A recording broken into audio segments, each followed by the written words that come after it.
যে পিতা মাতাকে পাইল, বৃদ্ধ মাকে পাইল অথবা বৃদ্ধ বাবাকে পাইল, অথবা দুইজনের একজনকে পাইছে বা দুজনকে পাইছে, ওই সন্তান পিতা মাতাকে পাইয়া পিতা মাতার সম্মান মর্যাদা রক্ষা করতে পারে নাই, সেবা কইরা মা বাবার দোয়া নিতে পারে নাই, ওই সন্তানের জন্য আল্লাহ জান্নাত হারাম করেছে। জিবরাইল বদদোয়া করছে, আল্লাহ রাসূলের বদদোয়াকে সমর্থন করছে। মা বাবার সেবা করে না, মার খবর নেয় না, বাবার খবর নেয় না, আছে না নাই? ভাইরা আমার, আল্লাহ রাব্বুল আলামিন নিজেই বলেছেন, আমার ইবাদত করার পরে আমি আল্লাহ হুকুম করেছি তোমার মা বাবার মর্যাদা রক্ষা করবা, মার সম্মান দিবা, বাবার সম্মান দিবা, বাবা মার কদর করবা, ইজ্জত দিবা, খেদমত করবা। এটা আমি আল্লাহ রাব্বুল আলামিনের হুকুম। বনু সালাম গোত্রের একজন যুবক মার সাথে বেয়াদবি করেছে। মার সাথে বেয়াদবি করার কারণে বুঝতে পারছে আমার মা কষ্ট পাইছে, উফ শব্দ উচ্চারণ করছে। ওয়ালা তাকুল লাহুমা উফিন ওয়ালা তানহারহুমা ওয়া কুল লাহুমা কওলান কারীমা। কোরআনে সূরা বনী ইসরাঈল আল্লাহ বলছে, মার সাথে বাবার সাথে এমন আচরণ করবা না। মা বাবা কষ্ট পাইয়া উফ শব্দটা উচ্চারণ করে এমন কোন আচরণ করবা না। বনী ইসরাইলের বনী আসলাম গোত্রের ওই ছেলেটা মার সাথে বেয়াদবি করছে, মা উফ শব্দ উচ্চারণ করছে। বুঝতে পারছে আমার মা আমার আচরণে কষ্ট পাইছে। ওই ছেলেটা মাকে কান্দে কইরা কইরা খানায় কাবা বাইতুল্লাহর মধ্যে গিয়া তাওয়াফ করতেছে আর আল্লাহর কাছে মাফ চাইতেছে। ডাক দিয়া বলে, আল্লাহ আমার মার সাথে আমি বেয়াদবি করছি, আল্লাহ গো আমাকে আল্লাহ আপনি মাফ করে দেন। আপনার ঘর বাইতুল্লাহ ধরে আমি কানলাম, তওবা করলাম।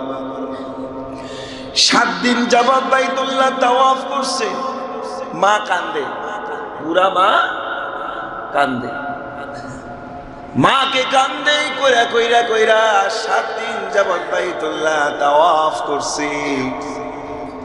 করার পরে মুহাম্মদুর রাসূলুল্লাহ সাল্লাল্লাহু আলাইহি ওয়াসাল্লামের দরবারে গিয়া বলতেছে, ইয়া রাসূলুল্লাহ, ইয়া হাবিবাল্লাহ, মার সাথে বেয়াদবি করেছি, মা আমার সাথে আমার ব্যাপারে কষ্ট পাইছে।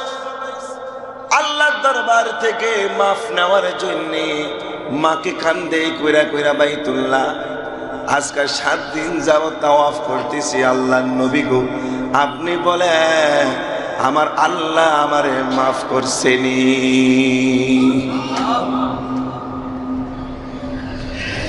আমার নবী বললেন, যুবক রে, 7 দিন কেন, 7 বছর 70 বছর ধইরাও যদি মারে কান্দে নিয়া নিয়া বাইতুল্লাহ যদি তাওয়াফ করো, আল্লাহ মাফ করবে না যতক্ষণ পর্যন্ত তোমার মা তোমাকে মাফ না করে। মা মাফ না করলে আল্লাহ তোমারে 70 বছর ধরে তাওয়াফ করলো, আল্লাহ মাফ করবে। একটা ভিডিওতে দেখলাম বৃদ্ধা মা ঘরে পড়ে রইছে, ভুজা মনে কইরা মাটারে ঘর থেকে বাইর কইরা দিয়া রাস্তার মধ্যে ফাইলা দিয়া চলে আসছে। যাত্রাবাড়ির মোচরও একজন মারে ফেলে আর রেখে চলে গেছে। মা কথা বলতে পারে না, সন্তান বলছে, মা একটু বসো, আমি আসতেছি। এই যে গেছে 2 দিন মা পড়ে রয়েছে, সন্তান আর ফিরে আসে না। যুবক মনে রাখবা, তুমিও প্রস্তুত হও, তুমিও রেডি হয়ে যাও। তোমার আল্লাহ তো তাড়াতাড়ি নিবে না, তোমারও বৃদ্ধ বানাবে। তুমি যেমন তোমার মার সাথে আচরণ করছো, বাবার সাথে আচরণ করছো, তোমার আল্লাহ ওই পর্যায়ে নিয়ে আর চাইতে কয়েক গুণ শাস্তি দিয়া তারপরে দুনিয়া থেকে নিবে। মা বাবা সাথে বেয়াদবির শাস্তি আল্লাহ দুনিয়াতেও দেয়, আখিরাতেও। বেরামাপ যাদের মা আছে, বাবা আছে অথবা মা নাই, বাবা আছে মা নাই,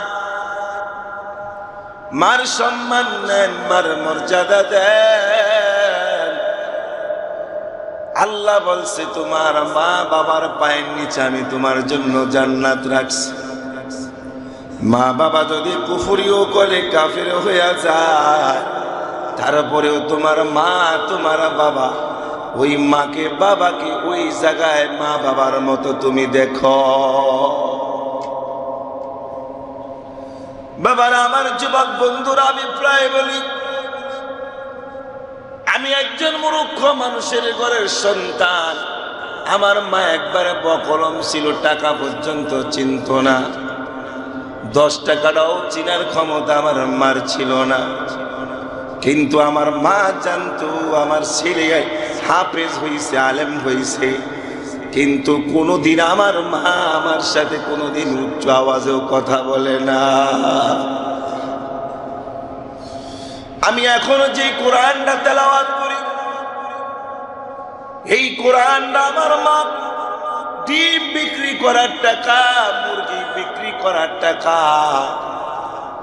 আজ থেকে প্রায় 1995 সালে এই টাকা 250 টাকা জমা করে আমারে বলছে, বাবারে এই টাকাটা আমি দিলাম, এই টাকা দিয়া তুমি কোরআন কিনবা, ওই কোরআনটা তেলাওয়াত করলে আল্লাহ আমারে কোরআন তেলাওয়াতের সওয়াব দিবে।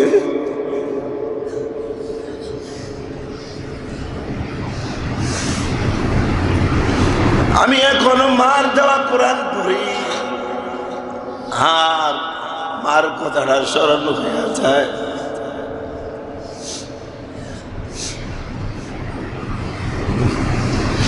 মরার আগ মুহূর্তে মার পায়ে পর্যন্ত মায়ে হাত দিতে আমার দেয় নেই।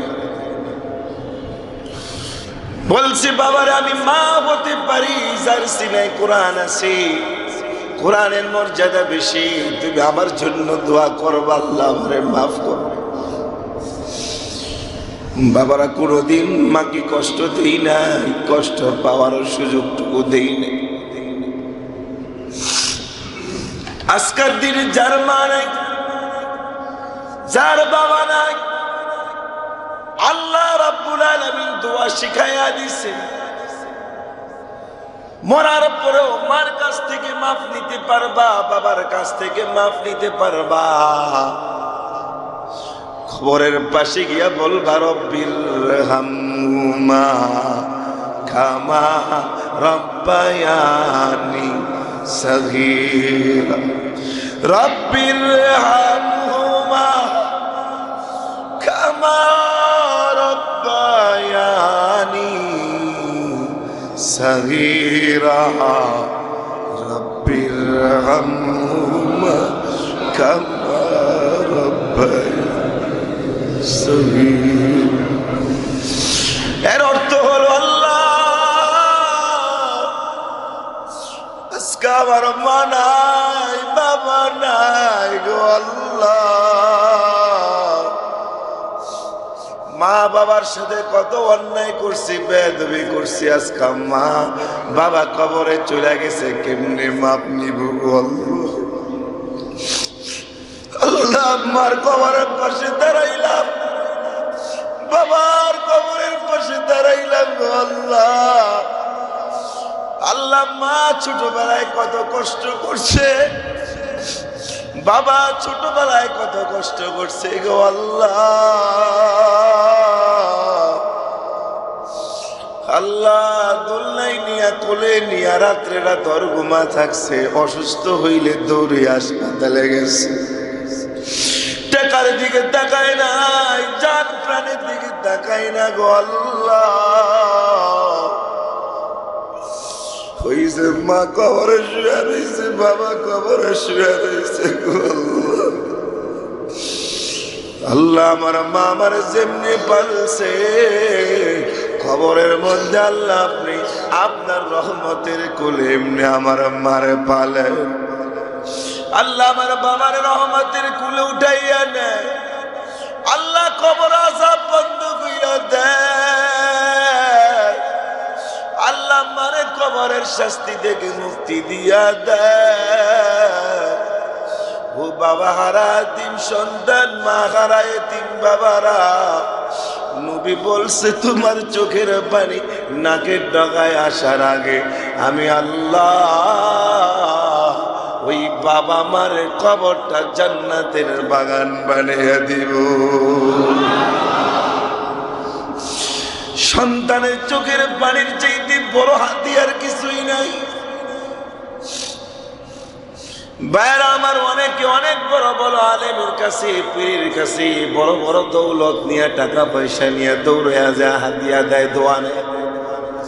ওই যে মা ঘরে পইরা রইছে, বাবা গ্রামে পড়িয়া রইছে, বাবার খবর নাই, মার খবর নাই। ওই পীরের দোয়া তো দোয়া না, মার দোয়া বাবার দোয়াই হলো আসল দোয়া। তোমার পীর তোমার ঘরে বের হইছে মিয়া, তোমার জান্নাত তোমার ঘরের মধ্যেই তো আছে।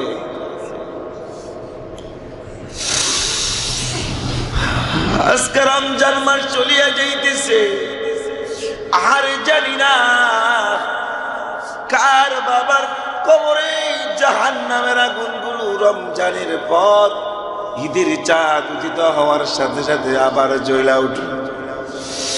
ওই যে মা নামাজ পড়তে পারে না, প্রস্রাব পায়খানা করিয়া দিছি, ওই নামাজ কাজার কারণে মা কবরের শাস্তি পাইতেছে, তোমার কে একটু মায়াও লাগে না রে বাবা?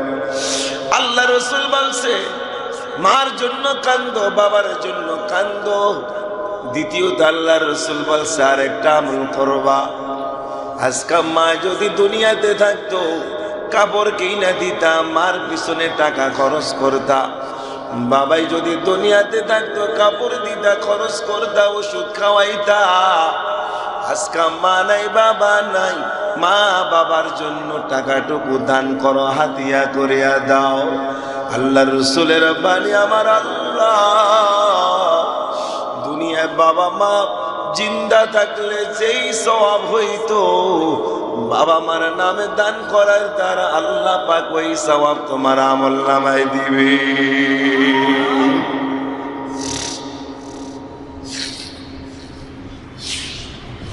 তিন বদদুয়াকারী, এক নম্বর রমজানের যে রোজা রাখে নাই, দুই নম্বর রসুলের শানে দুরূদ পড়ে নাই, দুরূদ পড়বো তো, তিন নম্বর হলো বাবা মার সেবা করে নাই। আল্লাহ পাক এই তিন শ্রেণীর মানুষ থেকে আমাদেরকে আল্লাহ পাক মুক্তি দান করো।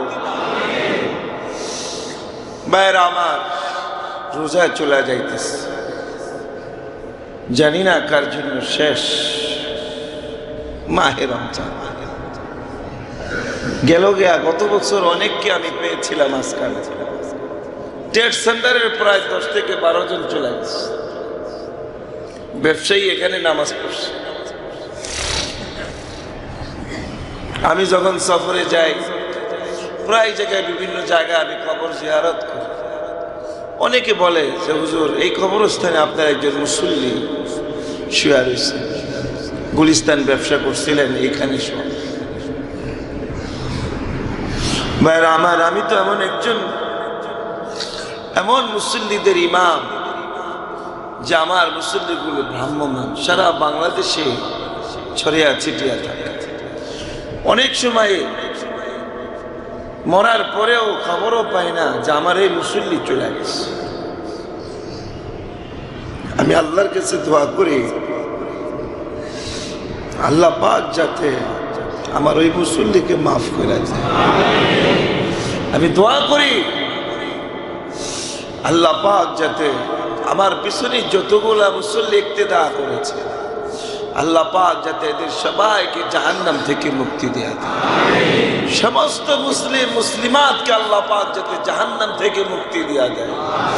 এই নাজাতের 10 দিন চলছে, এই নাজাতের 10 দিনে আল্লাহ পাক জান্নাতের দরজা খোলা রেখে দিয়েছে। এখনো সময় আছে, সুযোগ আছে। যে কোনো মুহূর্তে আল্লাহর কাছ থেকে তওবা করে মাপ চেয়ে জাহান্নাম থেকে নিজেকে বাঁচাইতে পারেন, মাকে বাঁচাইতে পারেন, বাবাকে বাঁচাইতে পারেন। সুযোগ আছে, এখনো সুযোগ আছে। এই জন্য ভাইরা আমার সময়টুকু কাজে লাগাই। যারা রোজা রাখেন নাই, তারাবি পড়েন না, এখনো সুযোগ আছে। তওবার দরজা খোলা রাখছে আল্লাহ। আল্লাহ বলছে আমি আছি তো, টেনশন করিস না। আরে বেটা আয় না, আমি আছি তো, তোর জন্য আমি অপেক্ষা করছি।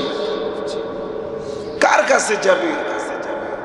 ইয়া মাশারাল জিন্নি ওয়াল ইনস ইন ইসতাতাতুম মান তানফুযু মিন আকতারিস সামাওয়াতি ওয়াল আরদি ফানফুযু লা তানফুযুনা ইল্লা বিসুলতান। কই যাবি? সব তো আমার। আসমান আমার, জমিন আমার, গ্রহ নক্ষত্র সূর্য সব তো আমার। যাবি কই তুই?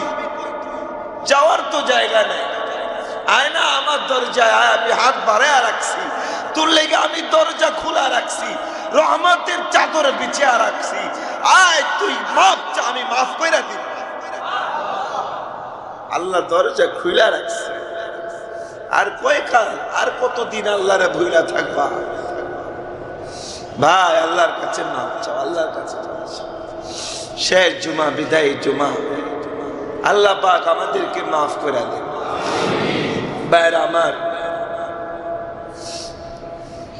আপনারা আমারও মাফ করে দিয়ে। অনেক সময় বেয়াদবি হয়ে যায়, অনেকের কথা রক্ষা করতে পারেনি।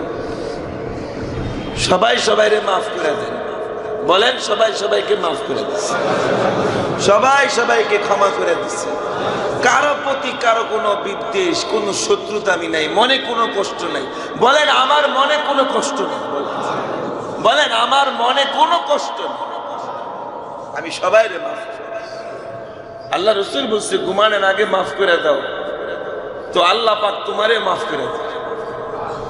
তুমি মারা গেল, আল্লাহ পাক বলবে আরে বেটা মাফ করার যোগ্যতা তো আমার, তোর কি আছে? তুই তো আমার মাখলুক, তুই যেহেতু মাফ করছিস তো আমি তোরে মাফ করে দিচ্ছি। তোর কোনো হিসাব নেই, তুই বিনা হিসাবে জান্নাতে চলে যা। এই জন্য মাফ করে দিবেন।